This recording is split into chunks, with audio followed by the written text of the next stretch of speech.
Bismillah,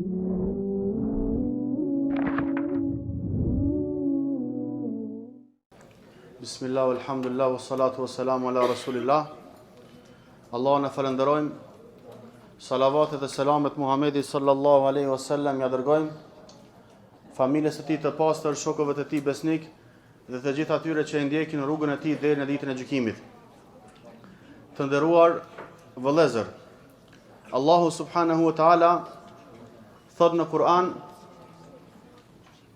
Aqimis salata tarafay an-nahari wa zulafan min al-layl innal hasanati yudhhibna as-sayyi'at. Falë namazin në dy skajet e ditës dhe në një pjesë të natës, sepse veprat e mira i shlyen veprat e këqija. Kjo është këshill për ata që marrin mësim. Me këtë ajet, Allahu subhanahu wa taala ju ka drejtuar Rasulullahu sallallahu alaihi wasallam dhe mbar umetit Muhammedan. Na këshillon Allahu që të falim namaz, të falim 5 vaktet, të falim namaz nate dhe veprat e tjera, nga se përmes veprave të mira Allahu na i shlyen veprat e këqija. Vërtet veprat e mira i shlyen veprat e këqija. Çfarë kuptimi ka ky ajet? Dietarët i kanë dhënë 2 mendime. Mendimi i parë se Allahu subhanahu wa taala personit i cili bën vepra të mira ja mshel rrugët për mos me bë vepra të këqija. Andaj se cili prej nesh le të angazhoj veten me bë vepra të mira. Nga se kur të angazhohemi me bë vepra të mira, nuk kemi mundësi me bë vepra të këqija. Nëse gjua jote është e lagur me dhikrin e Allahut, që këtu është shërimi për ne, atëherë gjua jote nuk laget duke i përmend të tjerët, e kjo është sëmundje për ne. Nëse syri yt lexon Kur'an, atëherë syri yt s'ka mundësi me shiku në haram. Nëse veshi yt dëgjon Kur'an, s'ka mundësi veshi yt me dëgju muzikë apo harame të tjera. Pra nëse angazhojmë veten me vepra të mira, Allahu dhul xhelal ka më na mshel rrugët e veprave të këqija. Thot Allahu subhanahu wa ta'ala: "Walakinna Allaha habbaba ilaykumul iman wa zayyanahu fi qulubikum wa karraha ilaykumul kufra wal fusuqa wal isyan." Allahu ju ka bërë të dashur juve imanin, besimin, dhe ju ka zbukuruar në zemrat tuaja, dhe ka bërë të urrëtur për juve kufrin, mosbesimin, shturjen dhe mëkatimin. Ndërsa kuptimi i dytë është se me veprat e mira Allah i shlyen veprat e këqija, është për qëllim se mëkatet të cilat i kena bë, Allah me veprat e mira na i shlyen ato mëkate.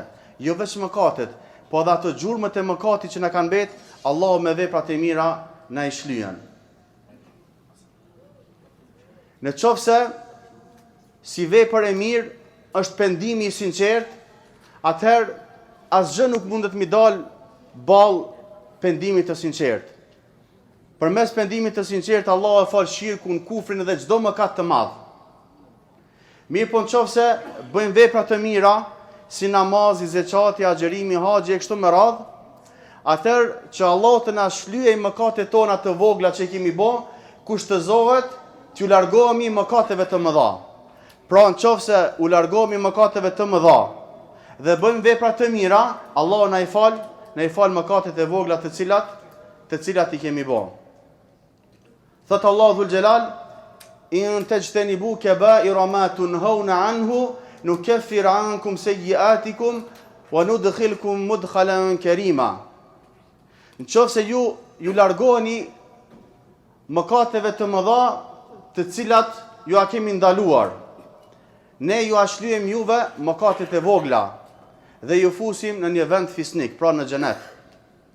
Rasulullah sallallahu alaihi wasallam ka thënë: "Es-salawatul khams wal jumu'atu ila al-jumu'ah wa ramadanu ila ramadan mukaffiratun ma bainahunna idha ijtanaba al-kaba'ir."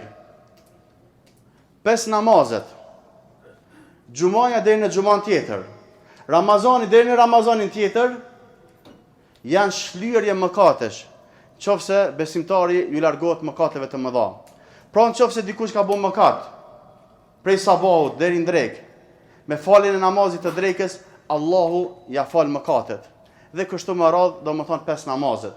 Nëse dikush i ka bën mëkat Allahut Ramazanin e kalum, këtë mëkatet që i ka bën, kur ta xheron këtë Ramazan, ja fal Allahu dhul xhelal mëkatet që i ka bën, domethënë mes 2 Ramazanave. Po ashtu në mes 2 xhumajave. Pra, kjo është mëshira e madhe e Allahu subhanahu wa taala, nga se Allahu e di se robët e tij mëkatojnë. Për këtë arsye, ka lënë mundësi që ne të pendohemi, të bëjmë vepra të mira dhe përmes veprave të mira Allahu na i fal mëkatet tona. Kuptimin e këtij ajeti e gjejmë edhe në hadithin e Rasulullahut, kur e ka këshillu Ebu Dharrin. Çfarë i ka thënë Rasulullahu? Ittaqillaha haythu ma kunt, wa atbi'i sayyi'ata al-hasanata tamhuha, wa khaliqin nasa bi khuluqin hasan. 3 këshilla ka dhënë. Këshilla madhështore që të bëjnë dobi në këtë botë në botën tjetër. Friksoju Allahut kudo që të jesh. Të keqen që e ban, pasoj me një vepër të mirë, nga se vepra e mirë ta fshin të keqen, dhe me njerëzit sillu me moral të mirë. Si ta praktikojmë këtë ajet kuranor, veprat e mira i shlyen veprat e këqija? E praktikojmë duke u bazuar në vetë këtë ajet, se Allahu tha që me fal namaz. Pra, përmes namazit na mëson Allahu me na fal gjunahet. Abdullah ibn Mesudi transmeton se një njeri e kishte bën një mëkat. E ka përqafu dikan që e ka pas haram, nuk i ka pas grua. Sahabët kanë qenë të atill që kur e kanë bën një mëkat, kanë dashur në këtë dunjë mu pastru. Jo në botën tjetër mi dënu pastaj Allahu dhul xhelal. Ka bot gjuna, ka dashur me shku te Rasulullahu, ka shku te Rasulullahu, mi thonë çka është shpagimi për këtë punë.